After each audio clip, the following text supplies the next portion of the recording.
കൊല്ലം കടയ്ക്കൽ സ്വദേശിയും കുറവൻകോണം പണ്ഡിറ്റ് കോളനിയിൽ താമസക്കാരനുമായ gas agency ഉടമയുടെ പരാതിയിലാണ് അലക്സ് മാത്യുവിന്റെ അറസ്റ്റ്. വൈകിട്ട് 7:30 ഏജൻസി ഉടമയുടെ തിരുവനന്തപുരത്തെ വീട്ടിലെത്തി 2 ലക്ഷം രൂപ ഇയാൾ കൈക്കൂലി വാങ്ങുമ്പോഴാണ് വിജിലൻസിന്റെ പിടിയിലായത്. ഓപ്പറേഷൻ സ്പോട്ട് ട്രാപ്പിന്റെ ഭാഗമായാണ് വിജിലൻസ് പിടികൂടിയത്. അലക്സിന്റെ ഭാര്യയുടെ പേരിൽ കൊല്ലം കടയ്ക്കലിൽ IOCയുടെ ഗ്യാസ് ഏജൻസി പ്രവർത്തിക്കുന്നുണ്ട്. ഈ ഭാഗത്ത് മറ്റ് 3 ഏജൻസികൾ കൂടി IOCക്കുണ്ട്. 2 മാസം മുൻപ് അലക്സ് മാത്യു പരാതിക്കാരനെ ഫോണിൽ വിളിച്ച് കൊച്ചിയിലെ തന്റെ വീട്ടിൽ വന്നു കാണാൻ ആവശ്യപ്പെട്ടു. ഇതുപ്രകാരം കൊച്ചിയിലെത്തിയ പരാതിക്കാരനോട് ഭാര്യയുടെ പേരിലെ ഗ്യാസ് ഏജൻസിയിൽ നിന്ന് ഉപഭോക്താക്കളെ അടുത്തുള്ള മറ്റ് ഏജൻസികളിലേക്ക് മാറ്റാതിരിക്കാൻ 10 ലക്ഷം രൂപ ആവശ്യപ്പെട്ടു.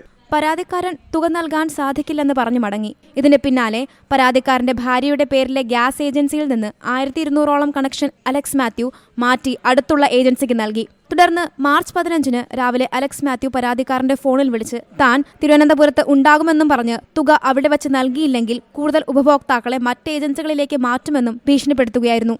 അതിനിടെ അലക്സ് മാത്യുവിന് 29 ലക്ഷം രൂപയുടെ നിക്ഷേപമുള്ളതായി കണ്ടെത്തി. കൊച്ചിയിലെ വീട്ടിൽ നടത്തിയ പരിശോധനയിൽ ഇത് തെളിയിക്കുന്ന രേഖകൾ വിജിലൻസ് പിടിച്ചെടുത്തു. വീട്ടിൽ നിന്ന് വിദേശ മദ്യക്കുപ്പികളും സാമ്പത്തിക ഇടപാടിന്റെ മറ്റു ചില രേഖകളും കണ്ടെത്തിയിട്ടുണ്ട്. Alex Mathew IOC assistant manager ആയതു മുതൽ കൈക്കൂലി വാങ്ങിയിരുന്നതായി സൂചനയുണ്ട്. കൂടുതൽ പരാതികളുണ്ടോ എന്ന് അന്വേഷിച്ചു വരികയാണ്.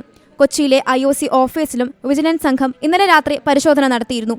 ദേഹാസ്വാസ്ഥ്യം ഉണ്ടായതിനെ തുടർന്ന് അലക്സ് മാത്യുവിനെ നിലവിൽ തിരുവനന്തപുരം മെഡിക്കൽ കോളേജ് ആശുപത്രിയിൽ പ്രവേശിപ്പിച്ചിരിക്കുകയാണ്. Zee Malayalam news, Thiruvananthapuram, Kochi.